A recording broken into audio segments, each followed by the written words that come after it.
بزوتنەوەی گۆڕان لە هێزێکی بەرگریکاری فراوانەوە بۆ هێزێکی بێ کاریگەر کە ناتوانێت بەرگری لە کادر و پەرلەمانتاری خۆشی بکات. بزوتنەوەیەک ڕۆژگارێک هەمجێی ئومێد و هیوای هاوڵاتیان و ئەم هۆکاری ترسی دەسەڵات بوو. بزوتنەوەیەکی جەماوەری بوو، بەڵام ئێستا جەماوەرەکەی وردە وردە لێی دەکشێنەوە. بزوتنەوەی گۆڕان لە ناکاو دەرکەوت.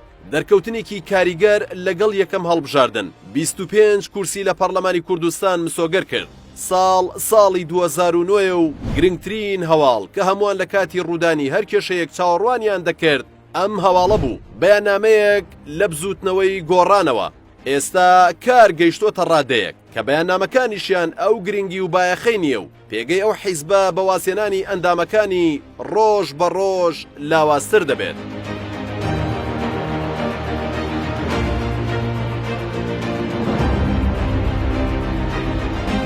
گۆڕان بۆ ئای لێهات.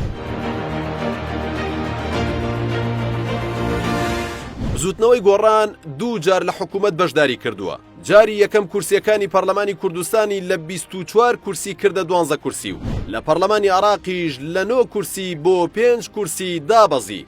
ئەمەش دەرخەری ئەو ڕاستیەیە کە هاوڵاتیان و دەنگدەرانی بزوتنەوەکە خواستیان بوو کە بزوتنەوەکە هەر لەبەری ئۆپۆزیسیۆن دابێت و تا ئەو کاتەی توانای گۆڕانکاری جەوهەری نەبێت بەشداری لە حکوومەتدا نەکات و پاش کۆیەتیش قبوڵ نەکات. لە سەرەتاکانی کابینەی نوێمی حکوومەتی هەرێم بزوتنەوەی گۆڕان بەمەرجی ئەنجامدانی چاکسازی گشتی بەشداری حکوومەتی هەرێمی کرد. چاکسازی نەک هەر نەکرا، بەڵکو و موچەی خەڵک بڕدرا و قاچاقچێتی زیادی کردو.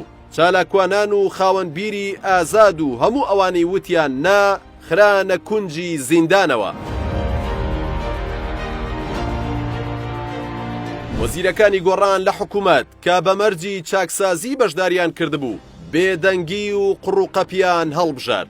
پارتی لە ڕێگەی مستەفای سەید قادرەوە پەیامەکانی ئاڕاستەی گۆڕان دەکات و ئەوە بوو لە ماوەی ڕابردوودا پەیامیان بۆ ئەو بزوتنەوەیە نار کە پێویستە پەرلەمانتارەکانی عراق و بەشێکی ئەوانی هەرێمیش بێدەنگکەن یان ئەم پەرلەمانتارانەوا لێ بکەن کە هیچ نەبێت ڕەخنە لە حکوومەتەکەی مەسرور بارزانی نەگرن و بزوتنەوەکەش ئەو پەیامەی پارتیان لە کۆبوونەوەیەکی خانەی ڕاپەڕاندندا باس کردو ئەگەری دەرکردنی ئەو پەرلەمانتارانە لە نێو بزوتنەوەکە قسەی لەبارەوە کرا. هەر ئەوەش بووە هۆی کاردانەوەی بەرپرسانی باڵای بزوتنەوەکە و سەرنجام دەست لە کارکێشانەوەی 3 ئەندامی خانەی ڕاپەڕاندنی بەدوای خۆی داهێنا. ئەمەش کارەکەی گەیاندە مریشکە ڕەشە و ئێستا نە ئەو پەرلەمانتارانی عراق کە لە پشکی گۆڕان بوون خۆیان بە گۆڕان دەزان و نەگۆڕان ئەوان بەهی خۆی دەزانێت. لە کەیسی هێرشکردنە سەر دکتۆر غالب محەممەد پەرلەمانتاری گۆڕان ئەمە زیاتر ڕەنگی دایەوە و وای لێهات یەکێتی و پارتی شەڕیان بوو لەسەری و بزوتنەوەی گۆڕانیش لەم نێوەندەدا تەنها بینەری ڕووداوەکان بوو.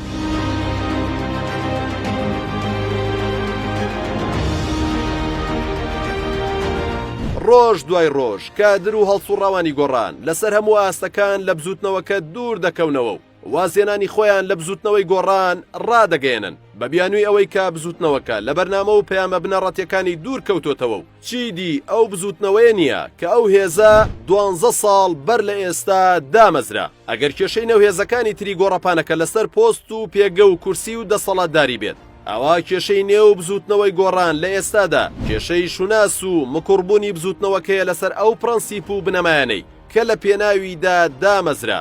ئێستا کێشەی هەرە گەورەی گۆڕانەوەیە کە زۆرینە پێیان وایە دەبێت ئەو بزوتنەوەیە لەگەڵ دروشمەکانیدا ڕازگۆ بێت و دەڵێن کەمینەیەک دەستی گرتووە بەسەر بڕیار و پەیوەندی و دارایی و سیاسەتی حیزبەکەدا و بەرژەوەندی و بازرگانی کەمینەیەک بۆتە هۆی لەباربردنی پێگەی بزوتنەوەکە لە نێو کۆمەڵگە و ئێستا بزوتنەوەی گۆڕان هیچ کاریگەری لەسەر ڕووداوەکان نەماوە و تەنها تەماشاکارێکی بێدەسەڵاتە.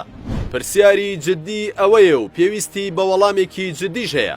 چی وای کردووە کە بزوتنەوەی گۆڕان لەو هەموو هێز و چاوەڕوانیەوە کە هاوڵاتیان بۆ بزوتنەوەکە هەیان بوو بێتە سەرەوەی کە ئێستا هەر کات باز لە هەڵوێستێکی گۆڕان دەکرێت لەسەر بابەتێک هاوڵاتیان بەتەنزەوە باز لە هەڵوێستەکە دەکەن و بەیاننامە و لێدوانەکانیان وەک بەیاننامە و لێدوانی پارتی وێکێتی تەماشا دەکرێت لەلایەن هاوڵاتیانەوە.